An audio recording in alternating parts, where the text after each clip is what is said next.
Okay start. కొత్తగా వెరైటీగా వేసుకునే బందులు ఎలా వేసుకోవాలో చెప్తాను. ఫస్ట్ ఆఫ్ ఆల్ ఇలా 4 ఫోల్డ్గా ఇటు 2 మీటర్స్ ఇటు 2 మీటర్స్ ఉండేటట్టు 4 పలగలుగా తీసుకోవాలి.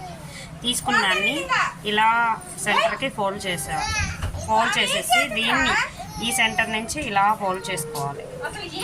ఇలా ఫోల్డ్ చేసేసుకొని మనం తీసుకున్న థ్రెడ్ని తీసుకొని పెట్టేసి ఇలా సెంటర్కి ఇలా పెట్టేసి ఇవి 2 ఇలా పెట్టేసుకొని కుట్టుకోవాలి.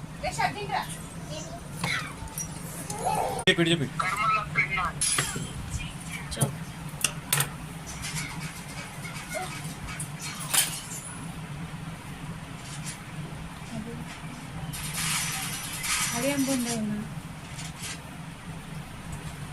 బొందా ఏంటి అసలు? ఏంటి కుర్చీలా ఏంటి?